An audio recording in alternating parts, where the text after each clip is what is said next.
हमें तो चैप्टर हमारा चल रहा था कंज्यूमर इक्विलिब्रियम, ठीक है। और पहले 5 मिनट रिवीजन करते हैं फिर आगे चलेंगे, ठीक है। देखो ये रहा चैप्टर, ठीक है। चैप्टर हमने स्टार्ट कर दिया था कंज्यूमर इक्विलिब्रियम। यूनिट कौन सी है? यूनिट 2 है कंज्यूमर बिहेवियर, उसके अंदर चैप्टर है कंज्यूमर इक्विलिब्रियम, ठीक है। सबसे पहले कंज्यूमर इक्विलिब्रियम का मतलब क्या होता है? Consumer is said to be in equilibrium when he gets maximum satisfaction out of consumption. अच्छा, कभी भी मेरी वॉइस में नॉइज आने लगे तो बता देना, ठीक है। कभी बार ऐसा होता है नॉइज आने लगती है तो मेरे को बता देना, ठीक है। तो कंज्यूमर कब इक्विलिब्रियम में आता है? When he gets maximum satisfaction out of consumption. जो चीज वो कंज्यूम कर रहा है उससे अगर उसका सेटिस्फेक्शन क्या है? मैक्सिमम, तो हम बोलेंगे our consumer is in equilibrium. अब इस चैप्टर के अंदर मैंने आपको बताया था कितनी थियरीज है? दो है, cardinal approach and ordinal approach. तो सबसे पहले हम किस पे आ गए थे? देखो सबसे पहले हम आ गए थे कार्डिनल अप्रोच पे, है ना। तो कार्डिनल अप्रोच की बात करें, किसने दी? अल्फ्रेड मार्शल ने। Alfred according to Marshall. Very good, according to utility और satisfaction derived from a consumption of a commodity can be measured in terms of utils, ठीक है। फिर मैंने बताया था यूटिल क्या है? Util is a psychological unit which measures the utility. फिर हम आ गए थे what is utility? It is the capacity of a commodity to satisfy human wants. सारी बात कर ली थी। फिर हम आ गए थे एमयू पे, marginal utility. What is marginal utility?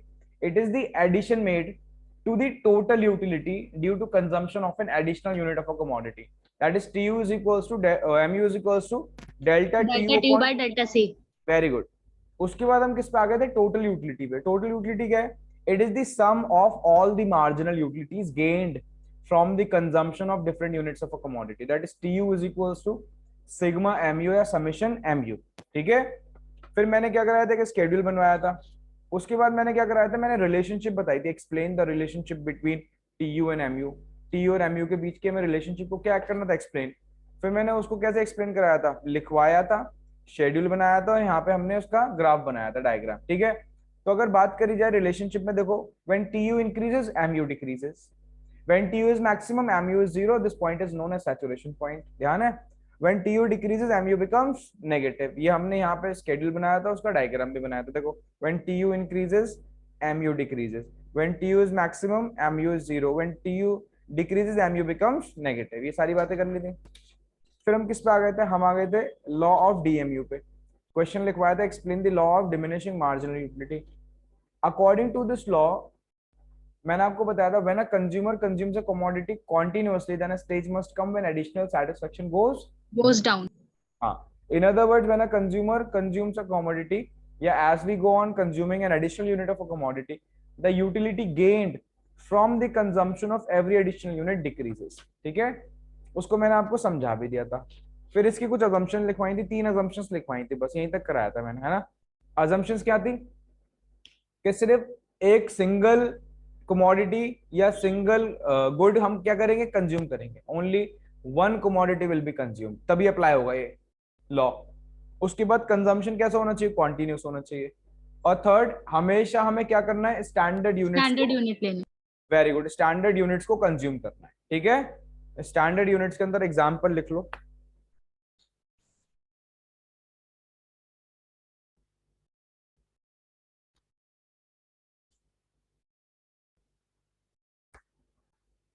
लिखो for example a glass, a glass of water, a glass of water, not a spoon, not a spoon of water, not a spoon of water, ठीक है। तो इसका example मैंने आपको यही दिया था। यहां तक सारी बात समझ में हो गई? आज क्लास स्टार्ट करेंगे हम यहाँ से, ठीक है। इतनी बात समझ में आ गई? तो हमने लॉ ऑफ डीएमयू लिख लिया था, ठीक है। अब क्वेश्चन आता है, मान लो एक्सप्लेन लॉ ऑफ डीएमयू। तो हम देखो लॉ ऑफ डीएमयू लिखेंगे तो अजम्पशन भी लिखेंगे, बट उसके साथ शेड्यूल और डायग्राम भी बनाएंगे। अब शेड्यूल और डायग्राम कौन सा बनेगा? शेड्यूल और डायग्राम यही बनेगा, ये वाला, ठीक है। बट सिर्फ इसके अंदर टोटल यूटिलिटी नहीं बनेगी, क्योंकि लॉ किसका है? मार्जिनल यूटिलिटी का, तो हमें सिर्फ मार्जिनल यूटिलिटी बनानी पड़ेगी, ठीक है। तो आप क्या करोगे? यूनिट्स कंज्यूम, मार्जिनल यूटिलिटी, और मार्जिनल यूटिलिटी का ग्राफ बनाओगे। यहाँ पे ध्यान रखना, ये आपका होमवर्क है, चेक करूंगा नेक्स्ट क्लास के अंदर। होमवर्क, क्या होमवर्क है? स्केड्यूल, हाँ, एंड ग्राफ, ठीक है। अब आगे चल रहा हूं मैं। बिल्कुल नए टॉपिक पे। इतना स्पेस छोड़ रहा हूँ ताकि लिखवा पाऊं, अगर आपने नहीं लिखा है जो भी है। अब नए पेज पे आ रहे हैं जरा, ठीक है। लिखो, आज का जो टॉपिक है बहुत इंपॉर्टेंट है। आज का जो टॉपिक है बहुत इंपॉर्टेंट है, स्टार बना देना ऐसे, ठीक है, स्टार। लिखो जरा, इसको हम बोलते हैं one commodity case.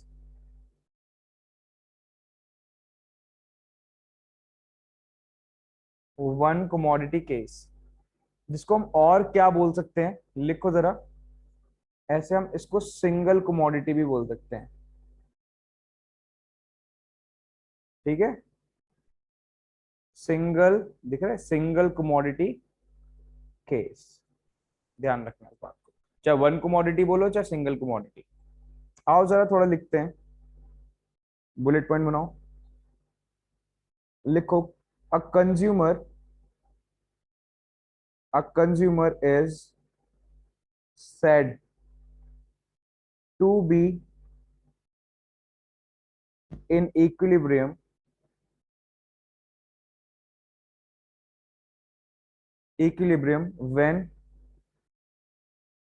when he gets maximum satisfaction out of out of consumption out of consumption, ठीक है। बुलेट पॉइंट चेंज करो, बुलेट पॉइंट चेंज, लिखो। in one commodity case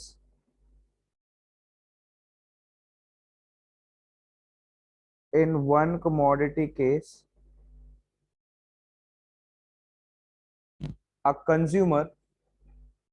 consumer is said to be in equilibrium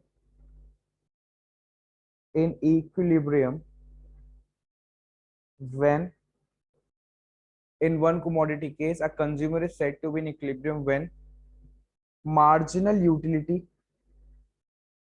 when marginal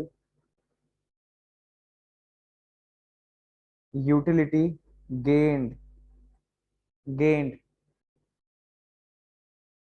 from the consumption when marginal utility gained from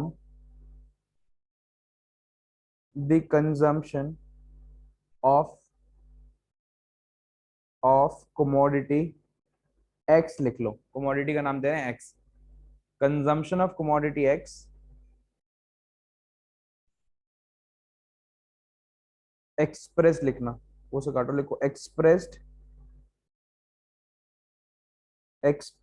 in terms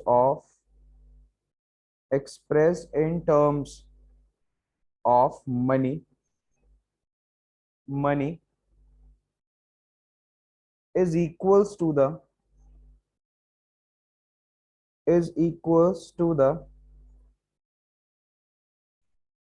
price paid for that commodity is equals to the price paid for that commodity, ठीक है। नीचे लिखो that is, ऐसे करके that is ऐसे लिखते हैं, that is MUX is equals to PX, MUX is equals to PX। जब लिख लेना तो बता देना। आज दिया कहाँ रह गई, यस सर। क्लास में हो दिया, यस सर। ठीक है, ठीक। लेट ज्वाइन करा बेटा? सर नहीं, 1 मिनट लेट ही ज्वाइन करा था, ये सब तो लिख लिया मैंने। अच्छा अच्छा, ठीक है। हाँ भाई, ढंग से सुनना बात को, मैं क्या बता रहा हूँ, क्या लिखवा रहा हूँ, ठीक है। हाँ भाई, आज देखो हमने क्या स्टार्ट करा है, नाम क्या है टॉपिक का हमारा, वन कमोडिटी केस। अब वन कमोडिटी केस को हम सिंगल कमोडिटी केस भी बोल सकते हैं। ये है क्या, देखो अभी तक हम चैप्टर का नाम था कंज्यूमर इक्विलिब्रियम, हम देख रहे हैं, एक्चुअली पढ़ रहे हैं कंज्यूमर इक्विलिब्रियम होता क्या है। हमने देखा कंज्यूमर इक्विलिब्रियम क्या होता है, उसका मीनिंग देखा, उससे रिलेटेड कुछ एस्पेक्ट्स थे, यूटिलिटी, कार्डिनल अप्रोच, वो सब पढ़ रहे थे। क्यों? क्योंकि हमें चेक करना है कि हमारा कंज्यूमर जो है वो इक्विलिब्रियम में कब आता है, कब उसको मैक्सिमम सेटिस्फेक्शन मिलता है, उस बात को हमें प्रूव भी करना पड़ेगा। तो अब प्रूव करने के लिए क्या करना पड़ेगा, हमारे पास कुछ केसेस है। जैसे एक केस हमारे सामने है, वन कमोडिटी केस। हम मान के चलेंगे हमारा कंज्यूमर सिर्फ एक गुड या एक कमोडिटी कंज्यूम कर रहा है, only single commodity is consuming, ठीक। तो कब वो इक्विलिब्रियम में आएगा, या वो कैसे इक्विलिब्रियम में आएगा? इक्विलिब्रियम में आने का मतलब उसका सेटिस्फेक्शन मैक्सिमम कब होगा। बात समझ में आई? इतना ये हमारा टॉपिक है। तो सबसे पहले मैंने क्या लिखवाया, मैंने वही लिखवाया आपको, हमें जनरली क्या पता है कंज्यूमर इक्विलिब्रियम में कब आता है, बताओ। जनरली कंज्यूमर कब इक्विलिब्रियम में आता है? when he get maximum satisfaction out of consumption. Very good, when he gets maximum satisfaction out of consumption. सबसे पहले तो मैंने ये बात लिख दी ऊपर, क्या? A consumer is said to be in equilibrium when he gets maximum satisfaction out of consumption, जब उसका सेटिस्फेक्शन मैक्सिमम होता है आउट ऑफ कंजम्पशन। ये मैंने यहाँ पे क्लियरली मेंशन कर दिया। अब बात करते हैं वन कमोडिटी केस की। तो वन कमोडिटी केस मैंने नीचे लिखवाया, कंज्यूमर कब इक्विलिब्रियम में आएगा, वन या सिंगल कमोडिटी जब वो कंज्यूम कर रहा होगा। पहले इसको रीड कर रहा हूं फिर समझाऊंगा अभी। मैंने बोला in one commodity case a consumer is said to be in equilibrium when the marginal utility gained expressed in terms of money, a consumption of commodity X expressed in terms of money is equals to the price paid for that commodity। अब देखो इसको समझाने के लिए थोड़ा सा मेरे को एक पेज चाहिए, तभी समझा पाऊंगा मैं। आओ जरा बैक साइड में चलते हैं, इसके ढंग से देखना बात को। मैं बोल रहा हूं हम पढ़ रहे हैं one commodity case. One commodity की जब भी मैं बात करूंगा तो मान के चलना कंज्यूमर सिर्फ एक कमोडिटी कंज्यूम कर रहा है, ये वन कमोडिटी, ठीक है। और उसको नाम दे रहे हैं हम एक्स, एक्स कमोडिटी का नाम है, ठीक है। कुछ भी मान लो चाहे आप उस कमोडिटी को।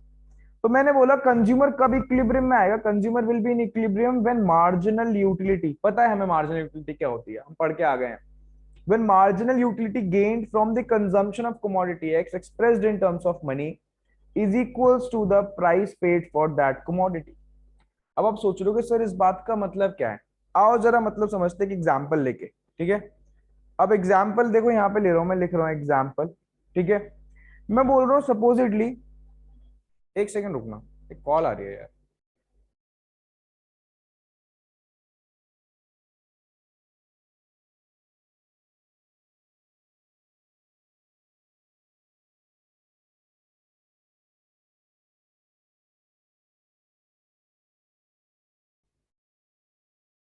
हाँ देखो भाई, तो अगर बात करी जाए एग्जाम्पल की, तो एग्जाम्पल सपोज करो मैंने एक पिज्जा ले लिया, मान लो ये पिज्जा है, ठीक। ये हमारी कमोडिटी है, कमोडिटी एक्स है, लो ऐसे कर देते हैं, ठीक है। पिज्जा है, ये कमोडिटी एक्स है। अब मैं बोल रहा हूं कंज्यूमर क्या बोल रहा है, कंज्यूमर के सामने तीन सिचुएशन है। कंज्यूमर, ये रहा, देखो हमारा कंज्यूमर भी बना देते हैं, ये रहा हमारा कंज्यूमर। ये कंज्यूमर आज पिज्जा खाने गया, ठीक है। और पिज्जा खाते ही पता है हमसे क्या बोल रहा है, ये बोल रहा है जैसे इसने पिज्जा खाया, इसने पिज्जा के प्राइस पे करे 200 और खाते ही बोल रहा है कि यार ये पिज्जा तो बहुत ही अच्छा है, इससे मेरे को जो सेटिस्फेक्शन मिल रहा है वो तो बहुत ज्यादा जितना मैंने उसके लिए प्राइस पे करा है। कंज्यूमर को पिज्जा इतना अच्छा लग रहा है, कंज्यूमर बोल रहा है कि इसके लिए मैं एक्स्ट्रा पैसे दे सकता था। यानी कंज्यूमर पता क्या बोल रहा है, कंज्यूमर बोल रहा है जो उसको मार्जिनल यूटिलिटी मिली है एक्स गुड को कंज्यूम करने से, वो ज्यादा मिली है किससे, जितना उसने उसके लिए क्या पे करा है, प्राइस पे करा है। पहली कंडीशन, ढंग से सुनते रहना सारी बातें, ठीक है। ये कंडीशन नंबर वन। आज हमारा कंज्यूमर दोबारा खाने गया पिज्जा, ये रहा कंज्यूमर, और वो पिज्जा दोबारा खाने गया, और आज वो पिज्जा खा के बोल रहा है कि मुझे बहुत बेकार लगा पिज्जा, मेरे सारे पैसे वेस्ट हो गए। क्या मतलब है इस बात का? इस बात का मतलब है कंडीशन नंबर टू, कि उसको जो मार्जिनल यूटिलिटी मिल रही है, जो सेटिस्फेक्शन मिल रहा है, it is less than the price paid for that commodity. जितना उसने उसके लिए प्राइस पे करा है उसके बराबर नहीं है, प्राइस ज्यादा पे कर रखा है, ठीक है। अब ढंग से आप लोग मुझे बताओगे, मुझे बताओ कंडीशन नंबर वन की अगर मैं बात करूं, कंडीशन नंबर वन, जब कंज्यूमर को पिज्जा बहुत ज्यादा अच्छा लग रहा था, जितना उसने प्राइस पे करा उससे कई ज्यादा अच्छा लग रहा है, तो मुझे बताओ वो इस पिज्जा को पहली वाली कंडीशन के अंदर ज्यादा कंज्यूम करेगा या कम कंज्यूम करेगा? ज्यादा। वेरी गुड, क्योंकि अच्छा लग रहा है तो पिज्जा क्या करेगा, इसकी units consumed units consumed increase कर देगा, यानी जो सी है कंजम्पशन वो बढ़ा देगा, है ना। अब मुझे आप सोच के बताओ ढंग से, बिल्कुल ढंग से सोचना। According to law of DMU क्या होगा जब कंजम्पशन बढ़ेगा तो क्या होगा? जल्दी, अभी तो पढ़ा है लॉ ऑफ डीएमयू। अरे बोलो, जब कंजम्पशन बढ़ता है तो क्या होता है? लॉ ऑफ डीएमयू क्या बोलता है? अरे जब कंजम्पशन बढ़ता है तो उससे जो हमें मार्जिनल यूटिलिटी मिल रही है वो क्या होती है, बताओ भाई। So decrease. डिक्रीज। हाँ, तो बोल क्यों नहीं रहे? तो मार्जिनल यूटिलिटी क्या होती है? डिक्रीज। यानी कहने का मतलब है इस वाले केस में जब उसको पिज्जा अच्छा लग रहा है, ही will consume more, but when consumer consumes more, then according to law of DMU, additional satisfaction goes down, marginal utility goes down, and it will go down till ये marginal utility कम होती जाएगी, कब तक? till MUX becomes equals to PX, जब तक MUX और PX equal नहीं आ जाता। सुनते रहना अभी सारी बातें, ठीक है। ये कंडीशन थर्ड, तीन कंडीशन दिख गई मुझे, ठीक है। आओ कंडीशन नंबर 2 पे आओ। अब मुझे बताओ कंडीशन नंबर 2 में क्या होता है? उसको पिज्जा अच्छा नहीं लग रहा, बेकार हो गया, उसके पैसे खराब चले गए। अब आप मुझे बताओ वो ज्यादा कंज्यूम करेगा या कम कंज्यूम करेगा? Less. Very good. When consumer consumes less, then according to law of DMU marginal utility पे क्या इफेक्ट आएगा, जल्दी बताओ। तो नेगेटिव हो जाएगी। नेगेटिव क्यों हो जाएगी? देखो, अरे ढंग से सुनना। नेगेटिव रिलेशनशिप का आपने नेगेटिव या इनवर्स रिलेशनशिप सुनी है? अगर मान लो जो हमारा एक्स फैक्टर है, वेरिएबल है, वो बढ़ रहा है, उसकी वजह से वाई डिक्रीज हो रहा है, या एक्स डिक्रीज हो रहा है उसकी वजह से वाई क्या हो रहा है? इंक्रीज। तो दोनों में कौन सी रिलेशनशिप होती है? नेगेटिव। पढ़ी है ना हमने बात, ये है ना। तो सिमिलरली यहाँ पे कंजम्पशन, कंजम्पशन और एमयूएक्स में कौन सी रिलेशनशिप है बताओ? नेगेटिव। तो मुझे बताओ यहाँ पे अगर कंजम्पशन बढ़ रहा है तो मार्जिनल यूटिलिटी डिक्रीज होगी। आज यहाँ कंजम्पशन आप कम कर रहे हो तो आपकी मार्जिनल यूटिलिटीज बढ़ने लगेंगी। बढ़ेगी। कोई चीज आपको अच्छी नहीं लग रही है तो मुझे बताओ आप सेटिस्फाई कब कब होगे? उसको ज्यादा कंज्यूम करके या उसको कम कंज्यूम करके? बोलो। सर ज्यादा कंज्यूम करके। करके। अरे मेरे को कोई चीज अच्छी नहीं लग रही, नहीं लग रही मेरे को बहुत बेकार लग रहा है, तो उसको मैं ज्यादा ज्यादा कंज्यूम करके सेटिस्फाई होऊंगा या कम कम कम कम कंज्यूम करके। कम कंज्यूम करके? तो मेरे को अच्छा नहीं लग रहा, मैंने उसको कम करा उसका कंजम्पशन, तभी तो मेरा मार्जिनल यूटिलिटी क्या हुई? इंक्रीज हुई। समझ रहे हो बात? और ये कब तक इंक्रीज होगी? ये कब तक? टिल, बताओ भाई, M U X is equals to P X, जब तक एम यू एक्स और पी एक्स आपस में क्या नहीं आ जाता? इक्वल। अब मेरा क्वेश्चन आपसे, मुझे बताओ, आपके सामने तीन कंडीशन है, कंडीशन नंबर 1, कंडीशन नंबर 2 और कंडीशन नंबर 3, है ना। तीनों में से कौन सी ऐसी कंडीशन है जो मेरे को काफी स्टेबल लग रही है, बैलेंस्ड लग रही है, कि कंज्यूमर जो है यहाँ पे इतना कंज्यूम करेगा तो हमेशा बैलेंस रहेगा? बताओ। थर्ड। हाँ बताओ, रीड करके बताओ कैसी, कौन सी कंडीशन है? MUX equals to PX. Very good, ठीक है। तो तीनों में से एक ऐसी कंडीशन ये निकल के आ रही है जहां पे मेरे को लग रहा है अगर consumer will be balanced, stable, ठीक है, क्योंकि यहाँ पे स्टेबल नहीं है, यहाँ ज्यादा कंज्यूम करने लगा वो, यहाँ पे स्टेबल नहीं है, यहाँ पे कम कंज्यूम करने लगा। तो कौन सी स्टेबल है जहां पे वो बिल्कुल आके रुक जाता है? That is MUX is equals to PX, यही एक ऐसी कंडीशन है। तो तभी मैंने बोला consumer will be in equilibrium. हमारा कंज्यूमर कब इक्विलिब्रियम में आएगा? when marginal utility gained from the consumption of commodity X expressed in terms of money is equals to the price paid for that commodity। पहले तो इतनी बात बताओ, इतनी बात समझ में आई थोड़ा सा? Yes, sir. ठीक है। अब हमें बहुत सारी बातें भी और समझनी है।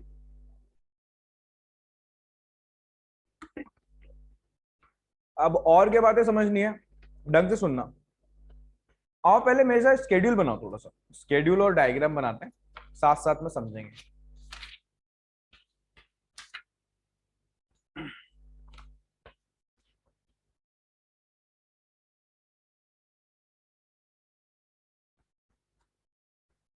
लिखो स्केड्यूल।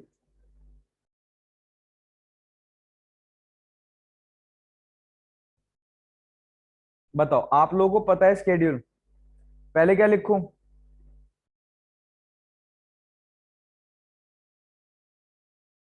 ठीक है, यूनिट्स कंज्यूम्ड Yes, sir. 1 2 3 4 और 5. ठीक है। उसके बाद मैं क्या कर रहा हूँ, मैं लिख रहा हूँ M U X, marginal utility, क्योंकि मार्जिनल यूटिलिटी की बात कर रहे हैं तो टोटल यूटिलिटी नहीं लिखेंगे, बल्कि इसको एम यू लिखो, सिर्फ एक्स मत लिखना, एम यू है, सिर्फ एम यू, यहां लिखो एम यू एक्स, और यहां लिखो पी एक्स। ठीक है, ऐसे लिखो, यहां लिखो, यहां लिखना बल्कि 6 4 2 0 -2। ठीक है, यहाँ पे लिखो 2 2 2 2 एंड 2।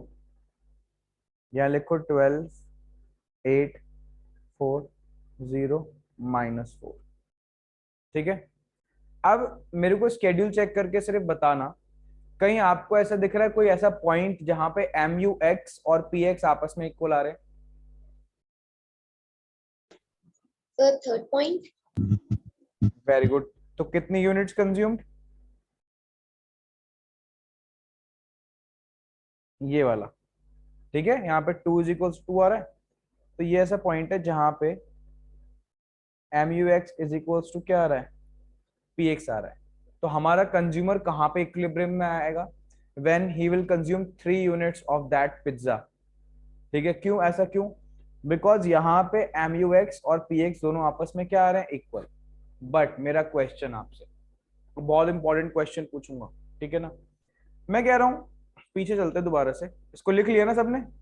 इससे रिलेटेड क्वेश्चन है, क्योंकि लिख लिया सबने? Yes, sir. ठीक है, अब जरा क्वेश्चन देखो, क्वेश्चन क्या है। क्वेश्चन है, मुझे आप एक बात बताओ, हम मार्जिनल यूटिलिटी को किस में मेजर करते हैं? So utils. वेरी गुड, किस में? यूटिल्स में, बताई थी मैंने बात, है ना? अच्छा, प्राइस को किस में मेजर करा जाता है? रुपीज। मनी में, है ना? चलो रुपीस लिख लो, है ना, कोई प्रॉब्लम नहीं। अब आप मुझे बता, दोनों की यूनिट्स तो अलग अलग है, तो हम उनको कंपेयर तो कर ही नहीं सकते कभी भी, है ना? या तो Yes. दोनों की या तो दोनों की यूनिट्स सेम हो, जैसे मान लो, क्या मैं किलोमीटर्स को लीटर से कंपेयर कर सकता हूं? बताओ भाई, नहीं कर सकता। No, sir. हाँ, ऐसे ही यूटिल्स को और मैं मनी को आपस में कंपेयर नहीं कर सकता। बट मैं तो लिख भी रहा हूं, देखो M U X is equal to P X, ये कैसे पॉसिबल हुआ, बताओ?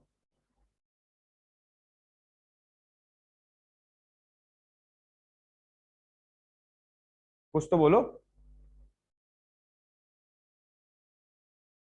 मेरे को पता है गलत बोलोगे आज, बट ट्राई तो करो, हो सकता है सही बोल दो।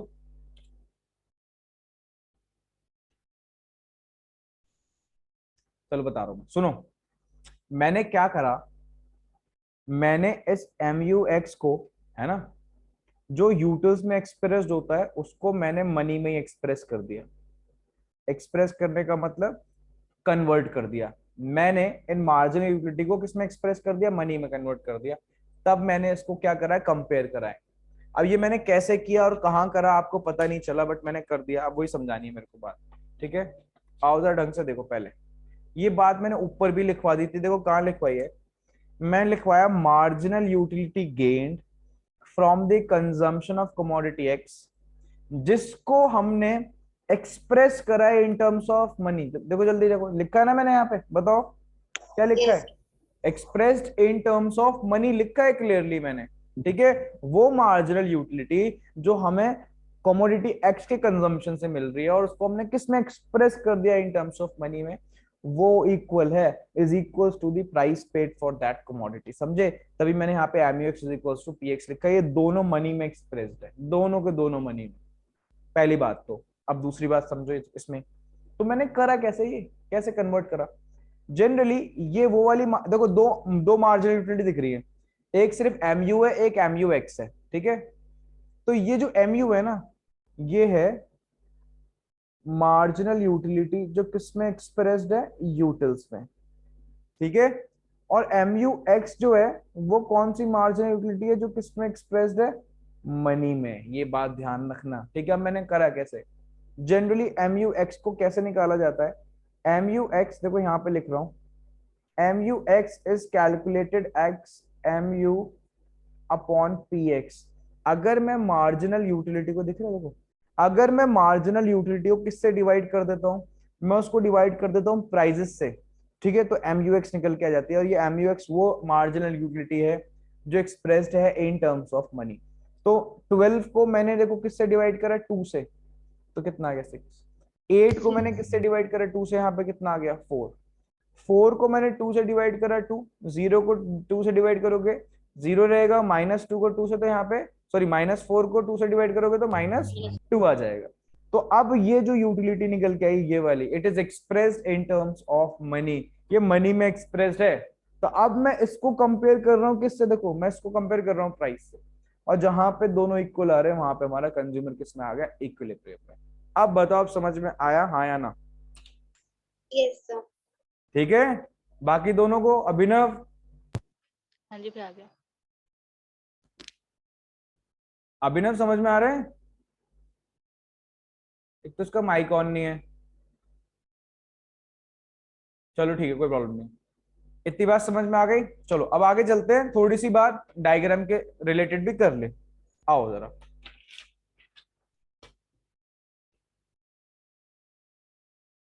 अब देखो डायग्राम की बात करी जाती है तो सामने देखना, देखो सबसे पहला काम क्या है, सबसे पहला काम है एक एक्स एक्सिस ड्रॉ करना, एक वाई एक्सिस। तो सबसे पहले देखो हम एक्सिस ड्रॉ कर लेते हैं, ठीक है, क्लियर है। अच्छा अब एक बात बताओ, हमें किस किस का डायग्राम बनाना है, दो चीज का, एक बनाना है एमयू का, एक बनाना है पीएक्स का। ये कहां से आई बात, कंज्यूमर इक्विलिब्रियम में कब आता है, when MU X is equals to PX, तो दो कर्व बनने हैं, ठीक है। बट हाँ, बट उसको रिलेट किससे कर रहा हूँ, उसको रिलेट कर रहा हूँ यूनिट्स कंज्यूम से। तो मैंने आपको पहले भी बताया था, देखो डायग्राम बहुत सिंपल है, आप थोड़ा सा दिमाग में बात को याद रखना अपने, क्या मैंने आपसे बोला, जिस चीज का डायग्राम बनाना उसको वाई एक्सिस पे लेना। तो मैं दो चीज का कर्व बनाऊंगा, एक बनेगा एम यू एक्स का, एक बनेगा पी एक्स का, दोनों को मैंने कहा ले लिया वाई एक्सिस पे। और मैं उसको रिलेट किससे कर रहा हूँ, कोई बताएगा? Unit consume. वेरी गुड, मैं उसको रिलेट कर रहा हूँ यूनिट्स कंज्यूम से, ठीक है, ये लो, ठीक है। अब आप मुझे बताओ, आप लोगों को ऑलरेडी पता है कि अगर मार्जिनल यूटिलिटी का कर्व बनाए तो कैसा बनता है, बताओ, अपवर्ड स्लोपिंग या डाउनवर्ड स्लोपिंग? ऊपर से नीचे आता है या नीचे से ऊपर जाता है?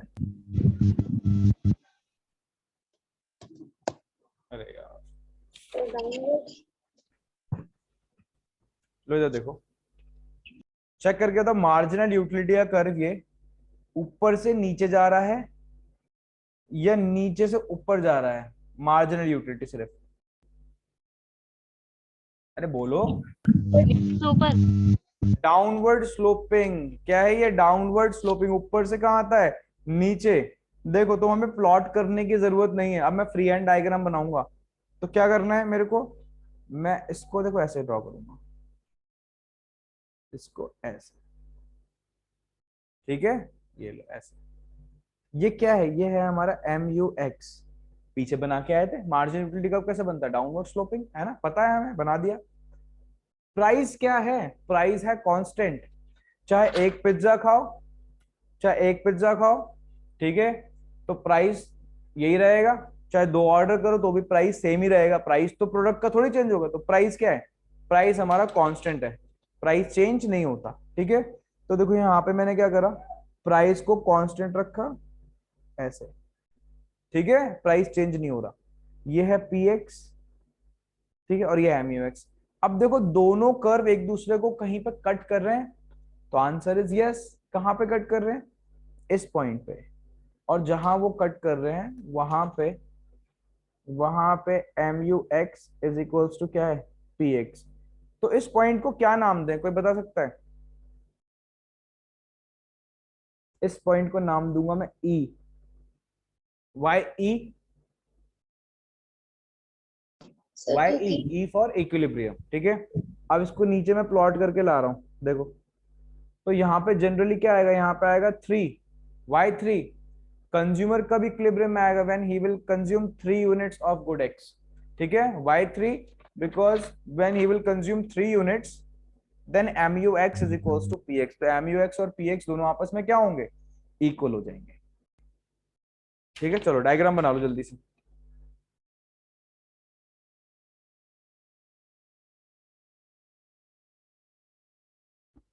बना लो जल्दी, Yes, sir. बना लिया, Yes, sir. और फिर एक लाइन भी लिखते हैं,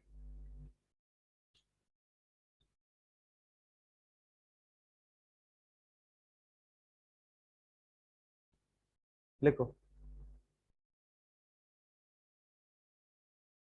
in the above schedule and diagram, in the above schedule and diagram,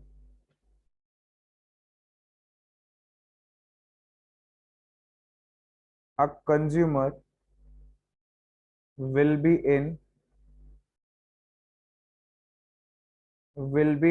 equilibrium when he will consume, ऐसा लिखना है, एक्सप्लेनेशन देना है स्केड्यूल का और डायग्राम का, when he will consume 3 units of good x, ठीक है, कॉमा लगाओ, लिखो at 3 units consumed MUX and PX are equal, that is ऐसे लिखना, MUX is equals to PX, 2 is equals to 2, बोलो समझ में आया ना, Yes, sir. ठीक है, वेरी गुड। अब बहुत इंपॉर्टेंट बात, फिर क्लास में खत्म कर दूंगा, ठीक है, ढंग से सुनना बात को। बात है कि देखो जहां पे इक्विलिब्रियम होता है, हम इक्विलिब्रियम पढ़ रहे हैं ना, आपसे ध्यान रखना, जब भी हम इक्विलिब्रियम पढ़ते हैं तो इक्विलिब्रियम के साथ साथ डिसइक्विलिब्रियम भी एग्जिस्ट करता है।